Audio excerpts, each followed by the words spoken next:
Good evening, beloved brethren and friends, viewers. Good evening po sa bawat isa sa inyo. I know na sinusubaybayan po ninyo ito at doon sa mga nagbibigay ng mga comments, greetings. Hindi ko po masagot kayo isa-isa mag-chat sa inyo. But then I really appreciate that. Okay? Lalo na po na pinapaalam ninyo na kayo ay nabibiyayaan nitong ating programa, the sharing of God's word, and then it's my reward already. Yun na rin ang reward ko na malaman ko na kayo po ay talagang nabibiyayaan. You are being blessed by the word of God. So, patuloy nating gawin ito, mga kapatid at mga kaibigan. Be praying for this ministry and then share it to your friends and loved ones. And then of course, kung may time na pwede nyo i-follow up sila sa kung napakinggan nila ito o kaya't ano ang naging blessing sa kanila, please do the follow-up. Ha? Lalo na po yung mga bagay na alam natin, mahalagang mahalaga, kailangang maintindihan ng maraming mga tao. Okay? So again, this is your servant for Christ's sake. Our topic tonight, let us pray for the peace of true Hebrew Israelites. Dito pa rin natin ito matatagpuan sa Book of Romans. Chapter 9 na po tayo. Remember, kagabi sinimulan po natin ang overview ng 3 chapters na ito. 9, 10, and 11. At ito ay patungkol sa lahi na ginamit ng Panginoon para daanan ng pagiging tao ng Panginoong Jesucristo. Pinili nga po sila na bansa. Specifically for that purpose, na kung saan daraan ang Kristo sa lahi nila. Kung kaya't magandang pag-usapan po natin ito at pag-aralan ng gusto. Lalo pa na sa mga huling araw, ang Panginoon ay ibabalik ang pagtrato niya dito sa mga Israelites, tunay na mga Israelites. Meaning, at this moment, sabi pa ng pinag-aralan natin kagabi, they are blinded in part. Okay, may partial blindness na nangyari sa kanila. Pero, alam natin, pagdating ng Panginoon, then they would look at Him whom they have pierced, and of course, they would trust the Lord. So, I believe we ought to pray for them. But we cannot pray for them unless we could identify them kung sino nga ito sila. Kaya mahalaga na ma-identify natin. Baka naman we are praying for the wrong group of people. Dapat na-identify natin ito. So ang gagawin natin ngayon, we'll try to identify and we'll try to look at the verses and even history, and then saka tayo magkakaroon ng objective and specific na prayer for them. At the outset, may I tell you or read to you this verse, Psalms 119 verse 76. Actually, 2 verses yan sa Bible o sa Old Testament na the same words lang. Okay? Ito ang isa, Psalms 119:76. Pray for the peace of Jerusalem. So, that's an exhortation, a request, a command. Pray for the peace of Jerusalem. They shall prosper that love thee. Okay, so pagpapalain daw yung mga umiibig dito sa city of Jerusalem. Now, sa Book of Romans, dito makikita natin mayroon din sinasabi si Apostol Pablo patungkol sa pag-pray at patungkol sa kanyang pag-ibig sa kanyang kadudugo o kalahi ng mga Hebrew Israelites. Sabi sa sa chapter 9 verses 1 and 2, I tell the truth in Christ. I am not lying. My conscience also bearing me witness in the Holy Spirit that I have great sorrow and continual grief in my heart. Grabe ha. Compassion po yan mga kapatid. Dahil nakikita niya ang kalagayan nitong mga Israelites na hindi mananampalataya. At sabi na sa verse 3, "For I could wish that I myself were accursed from Christ for my brethren, my countrymen, according to the flesh, who are Israelites, to whom pertain the adoption, the glory, the covenants, the giving of the law, the service of God, and the promises, of whom are the fathers, and from whom, according to the flesh, Christ came, who is over all, the eternally blessed God. Amen." Ganun talaga ang layunin ng pagkapili ng Panginoon dito sa mga Israelites. But it is not that the word of God has taken no effect, for they are not all Israel who are of Israel, nor are they all children, because they are the seed of Abraham. But in Isaac, your seed shall be called. Pansinin po niya ang highlighted na phrase na yan. They are not all Israel who are of Israel. Hindi lahat na sinasabing mga Hudyo ay talagang mga Hudyo. Okay? Then, sa chapter 10, 1 and 2, ito na ang prayer niya. Sabi niya, "Brethren, my heart's desire and prayer to God, Israel, is that they may be saved. For I bear them witness that they have a zeal for God, but not according to knowledge." Medyo may description dyan kung anong klase itong mga Hebrew Israelites. They have the zeal for God. Okay? Hindi ito sila mga playing wanton about, about life. But they have the zeal for God, but not according to knowledge. Now, so Paul was praying here. Okay? Desire niya, prayer niya na ang Israel as a nation will be saved. Now, let's start with this statement. There are fake Jews or fake Israelites. May mga peke na mga Hudyo, may mga peke nga na Israelites. Doon sa binasa po natin, sinasabi ni Apostle Pablo. At dito sa Revelation chapter 2 verse 9, na-discuss ko na rin ito doon sa series natin of the last days. So dito sinasabi sa Revelation chapter 2 verse 9, "I know your works, tribulation and poverty, but you are rich. And I know the blasphemy of those who say they are Jews and are not, but are a synagogue of Satan."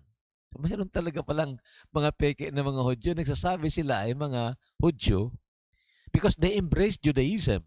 And I tell you, kahit na yung mga kaharap ng Panginoon noon na mga Parisiyo, they are claiming that they are Jews. And yet, the Bible was telling us they are not. And then pagdating mo sa verse 9 ng chapter 3, sabi dito, "I know your works, tribulation and poverty, but you are rich. And I know the blasphemy of those who say they are Jews and are not, but are a synagogue of Satan." Makikita po ninyo ito, mga kapatid, mayroon talaga ng mga peke na mga Hudyo. Kaya nga, we need to identify kung sino itong mga tunay na mga Hudyo before we can pray for them. Di ba? Iba ka naman ang pinagpiprehan natin, yung hindi naman tunay na mga Hudyo. Di ba? So, dapat po na-identify natin ito. Now, sa Romans chapter 9, 6 and 7, binasa po natin kanina, sabi po dito, "But it is not that the word of God has taken no effect, for they are not all Israel who are of Israel." Hindi nga lahat ng Israel o mga Hudyo ay tunay na mga Israelita. Ang pinag-usapan kasi mga kapatid, lahi. Hindi yung Judaism, religion na nag-embrace, pwedeng i-embrace ng kung sinong tao. Tinatawag proselyte Jews. Okay? But then, lahi. Okay?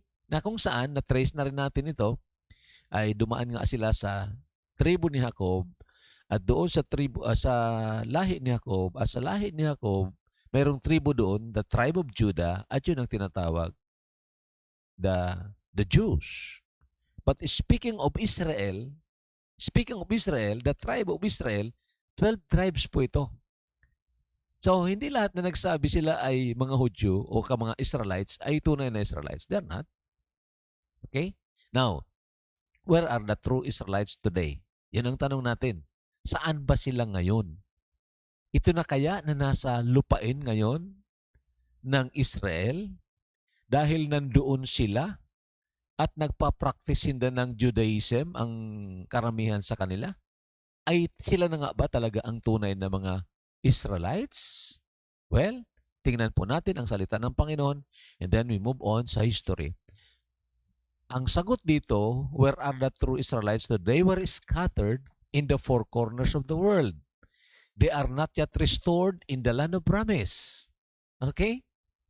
Hanggang ngayon, ang mga tunay na mga Hebrew Israelites ay nasa pagkalat pa rin, they were scattered, nasa diaspora. Hindi pa sila na ibabalik sa lupang pangako. Okay? Ito ang mga talata. Deuteronomy 28:64. Maganda kung pag-aralan ninyo yan. Yun ang covenant ng Panginoon sa kanila, the blessing and the curse. Sabi ng Panginoon, pag sundin nyo ito, then pagpapalain kayo. Pag hindi nyo sundin ito, ito ang gagawin sa inyo. Sabi ng verse 64, then the Lord will scatter you among all peoples from one end of the earth to the other. And there you shall serve other gods, which neither you nor your fathers have known, wood and stone. So ito nga, ikinalat sila ng Panginoon dahil sa kanilang disobedience. Okay? And then of course, makikita rin natin ito sa history, si Philo, the Jewish philosopher, about 400 BC, about 40 BC to 40 AD, nabuhay siya doon sa Alexandria, Egypt. Sumulat siya. Yun ang aklat, makukuha ninyo kung gusto nyong ihanapin yan, yung aklat ni Dr. Rodolph Windsor. O may copy ako niyan. Okay, From Babylon to Timbuktu, page 84. Sabi ni Philo doon, sabi niya, sabi niya doon, about 1 million Jews resided in Libya and Egypt from the Katabatmos to borders of Ethiopia. Okay? So, dinidescribe niya mga 1 million daw na mga Hudyo na ninirahan sa Libya. Saan bang Libya? Part ng Africa yan. Saan ang Egypt? Part ng Africa. Okay? Saan ang Ethiopia? Orkos. Part ng Africa. Hindi sa Europe. Okay? Hindi sa Europe. Ngayon, si Flavius Josephus naman sa kanyang aklat Wars of the Jews. Mahabang aklat na ito kung gusto niyong basahin. May copy po ako niyan. Medyo mahaba. Sabi niya dito, in the year 65 BC, the Roman armies under General Pompey captured Jerusalem. In 70 AD, General Vespasian and his son, Titus, put an end to the Jewish state with great slaughter. During the period from Pompey to Julius, it has been estimated that over 1 million Jews fled into Africa, fleeing from Roman persecution and slavery.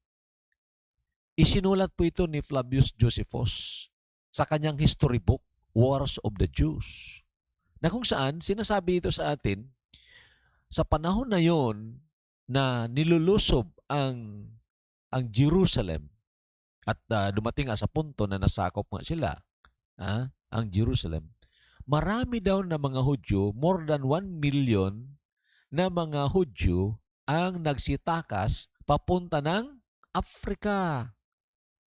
Oo, Africa. Tumatakas sila sa persecution. Nino? Romans. Saan galing ito na Roma? Europe. Di ba? Yun na nagpahirap sa kanila. Roman Empire. So, tumakas sila at sila ay napunta sa Africa. Okay? History po yan. Sinasabi ng history. Now, titingnan din natin sa magitan ng katanungang ito, kailan sila makakabalik at saan sila manggagaling kung sila ay pauuwiin ng Panginoon sa lupain. Okay? When and from where will the Lord bring back the true Israelites in the land? Okay? When? Ang answer, upon His return on earth. Okay? Pagdating ng Panginoon dito for the second time, kasi ang unang mangyayari na pagdating niya dito, hindi pa siya aapak sa lupain o sa lupa. Diyan lang siya sa clouds of the air. Yun ang tinatawag bigla ang pag-agaw. The rapture or arpazo. Okay? Kukunin ang mga tunay na mananampalataya. Hebrew man o Israelites man o Gentiles, pag tunay na nanampalataya sa Panginoon, yun lang tinatawag the church, the body of Christ. Kukunin niya ng Panginoon. Pagkatapos magkakaroon ng kapigatian sa sanlibutan ito, Great Tribulation, and then sa malapit ng matapos yan, magkakaroon ng laban-laban o paglaban ng mga bansa laban sa Panginoon. Then, siyempre, tatalunin sila ng Panginoon, yung Battle of Armageddon. Then, darating ang Panginoon at, of course, doon ang mga tunay na Hebrew Israelites, magsisisi sila ng kasalanan nila, and then, ibabalik sila ng Panginoon sa lupain. So, ang answer dito, upon His return on earth to reign when they repent of their sins from where they were scattered. So, saan ba sila na-scatter? Tingnan muna natin itong Luke 21:24. And they, ang mga tunay na mga Hudyo, will fall by the edge of the sword and be led away captive into all nations. Nangyari po yan sa kanila. And Jerusalem will be trampled by Gentiles. Sino itong mga Gentiles? Itong nagpapanggap ng mga Hudyo, fake Jews. Hanggang kailan? Until the times of the Gentiles are fulfilled. So ano itong times of the Gentiles? Kagabi, diniscuss natin yon. Yun ang panahon hanggang na maubos o matapos na makuha ang mga maliligtas dyan sa hindi mga Hudyo. From all nations, tongues, and tribes, may mga maliligtas doon at sila ay ilalagay sa body of Christ. So, after that, meaning after the rapture, then saka lang ang mga Gentiles dyan, of course, paalisin, of course, after ng tribulation dahil tatalunin sila ng Panginoon. Now, Zechariah 12:10, very clear na po ito. Okay? Very clear po ito. Nasabi ng Panginoon sa Zechariah 12:10, and I will pour on the house of David and on the inhabitants of Jerusalem the spirit of grace and supplication. Then they will look on me whom they pierced. Paano nila makikita yon? Darating ang Panginoon eh. Di ba? So ano ang i-pour out ng Panginoon sa house of David? House of David, yung mga Jews. And on the inhabitants of Jerusalem, spirit of grace. Okay? And supplication. Then they will look on me whom they pierced. Yes, they will mourn for him as one mourns for his only son, and grieve for him as one grieves for a firstborn. Picture yan mga kapatid na tinatawag repentance. Kasi hindi naman sila pababalikin ng Panginoon sa lupang pangako kung hindi pa sila nangagsisi ng kasalanan nila. That would be against the attribute of God. Grace is given to the humble. Diba? O ito sila, nagpakumaba na ba ito? Itong mga nagsasabi sila yung mga Hudyo na nandyan ngayon? Wala eh. Ang tapang-tapang nga nila. At talagang nandyan ang i-research na lang ninyo. I-research na lang ninyo. Tingnan nyo kung anong nangyayari ngayon sa Israel. Diyan sa lupa na yan, lupain na yan. At yung anong ginagawa ng mga tao diyan. Okay? So, they will look on me whom they pierced. Then, kinote din ito sa Revelation chapter 1 verse 7. Sabi dito, behold, he is coming with clouds, and every eye will see him. Rapture ba yan? No, it's not. It's about the coming of the Lord. The coming of the Lord for the second time. Meaning itong revelation nga. He is coming with clouds and every eye will see him, even they who pierced him. Sino ito? Mga Israelites. Tunay na mga Israelites. And all the tribes of the earth will mourn because of him. Even so, Amen. So makita natin mga kapatid, ang salita ng Panginoon hindi po magkukontra-kontrahan. And what is being allowed of God to happen will never be contradictory to His attributes. Tandaan po ninyo yan. That is one of the keys for interpreting the Scriptures. Every interpretation should not and cannot be contrary to the attributes of God, sa ugali ng Panginoon. So itong mga Hebrew Israelites, mangagsisisi sila pag nakita nila ang Panginoon, and then they would look at Him whom they have pierced, and of course, they will repent, and they will be saved. And dadalhin sila ng Panginoon doon sa lupang pangako. Eksakto yan mga kapatid. Napakaganda pag-aralan ang salita ng Panginoon. Now, Deuteronomy 30, starting from verse 1. Dito, maliwanag pa ito kaysa sikat ng araw. Tingnan po ninyo. Now it shall come to pass when all these things come upon you. Ano yung all these things? Yung the curse and the blessings. Or the blessing and the curse. The blessing and the curse which I have set before you, and you call them to mind among all the nations where the Lord your God drives you. Saan sila? Saan sila magko-call? Okay, at saan nila maiisipan ito? Mapagbubulay-bulayan ito? Among all the nations where the Lord your God drives you. And you return to the Lord your God and obey His voice. So nakita ninyo? They must return first to the Lord and obey His voice according to all that I command you today, you and your children, with all your heart and with all your soul.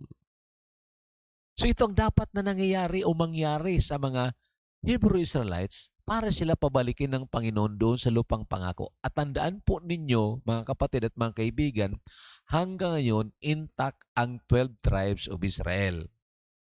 May naniniwala kasi na sa lost tribe, may nawala na daw, 2 tribo na lang, ang nandyan na lang daw. Benjamin and Judah. Well, mga kapatid, basahin mo na lang ang Revelation chapter 7. Kompleto pa rin doon ang 12 tribes, the 144,000. Okay? At sabi dito sa verse 2, and you return to the Lord your God and obey His voice according to all that I command you today, you and your children, with all your heart and with all your soul. Ano sabi sa verse 3? That the Lord your God will bring you back from captivity. Dahil mayroong repentance, then God will respond in the spirit of grace, of course. The Lord God will bring you back from captivity and have compassion on you and gather you again from all the nations where the Lord your God has scattered you. So, pag mayroon ng repentance, saka sila i-gather. Sino itong mga nagsasabi mga Hudyo dyan sa bansang Israel ngayon? Saan niya sila galing? Pakinggan po ninyo ang diskusyon natin yan. Galing po sila sa Europe. At sino nag-gather sa kanila? Hindi ang Diyos. Hindi ang Diyos. Nagtipon sila dyan o nagkaroon sila ng right to gather there by the virtue of the Balfour Agreement, yung sulat ng Britain kay sino ito, si Rothschild. And then yung San Remo Conference noong April 20, 1919, right after the First World War. Nabanggit ko na po yun. Tinitrace ko nga doon sa preaching natin, kaya lang nawala. But I have to repeat that if I could. Okay? So ang point ko mga kapatid, tingnan ninyo ng maigi. Okay? Kasi very surprising nga eh. Akala ko rin noon, ito ng mga Israelites na nandyan, ayun ang mga tunay na Hebrew Israelites. Pero hindi pala. Hindi pala. Fake Jews. Okay? and gather you again from all the nations. Paano sila i-gather? Pag nagsisi na sila. Where the Lord your God has scattered you. Okay? And then anong gagawin? Verse 5. Then the Lord your God will bring you to the land. Yun. Makikita nyo ang sequence dyan. The Lord your God will bring you to the land which your fathers possess, and you shall possess it. He will prosper you and multiply you more than your fathers. Nangyari na ba yan ngayon sa mga tunay na mga Hebrew Israelites? Hindi po. Hindi po. Makakabalik lang sila pag sila ay nangagsisi dahil dadalhin sila ng Panginoon, babalik sila doon sa lupang pangako. So sino ito ngayon na nandyan? Peke na mga Hudyo. Okay? Do not pray for them. We pray for the tunay or the true Hebrew Israelites. Now, ito, again, very specific na ito. Isaiah 11:11.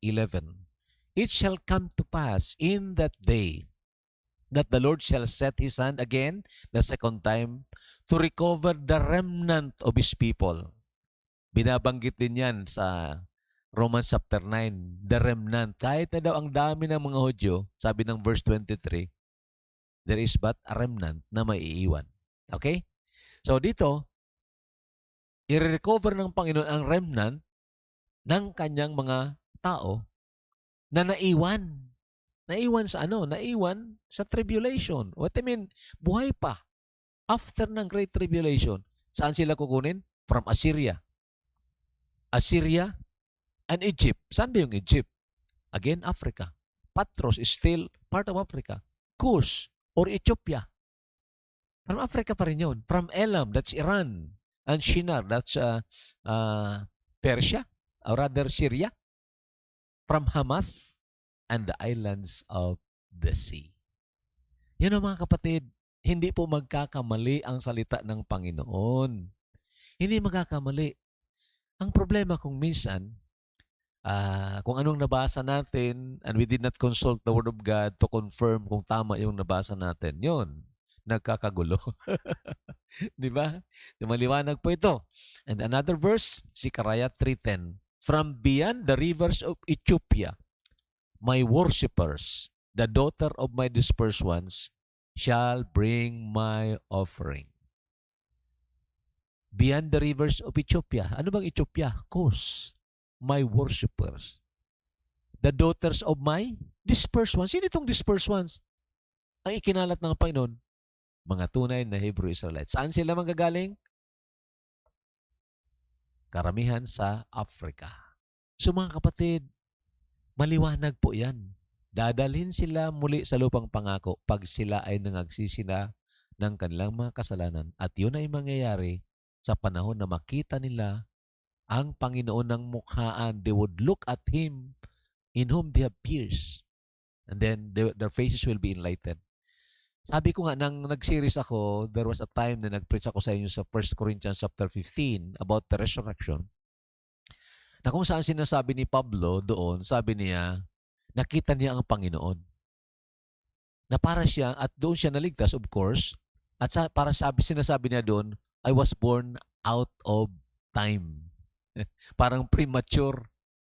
Kasi, Apostle Paul is a Jew, or actually, ang tama na word is an Israelites, si Apostle Paul. Kasi, hindi naman talaga siya galing sa tribo ni Juda, pero galing siya sa tribo ni Benjamin. Okay? Ngayon, sabi ni Apostle Paul doon, I was born out of time. Meaning picture, a prototype, yung pagkaligtas ni Apostol Pablo, nakita niya ang Panginoon. Nasilayan niya ang Panginoon. Hindi katulad sa atin na tayo may nag-witness sa atin. Apostol Pablo walang nag-witness. Naalala niyo? Ganon din maliligtas itong mga Hebrew Israelites. Pagdating ng Panginoon, they would look at Him whom they have pierced, then they would repent of their sins. Grabe siguro, iiyak sila. Akala namin kasi ikaw, ikaw ang peke. Pero ikaw pala ang totoo. Okay? So hindi po ito, ulitin ko, hindi po itong mga naninirahan na ngayon sa Israel na dinala sila dyan sa garantiya ng Great Britain. Okay? So, what shall we pray then for the true Hebrew Israelites? Na-identify na natin sila. Anong ipapanalangin natin? Sabi doon, pray for the peace of Jerusalem. Okay? That they will return to the Lord with all their hearts. They will only have that peace when they return to the Lord with all their hearts. Ipanalangin natin. Itong mga Hebrew Israelites na naka-scatter pa ngayon dyan sa marami sa kanila nasa parte ng Africa. Ang sana, mangagbalik sila, mangagbalik loob sila sa Panginoon. Okay? At siyempre, pag nangyari yan, malapit na, darating na ang Panginoon. Sana nga dumating na ang Panginoon. So, mga kapatid at mga kaibigan, yes, we love the people or the chosen people of God, the true chosen people of God. And we want to pray for them.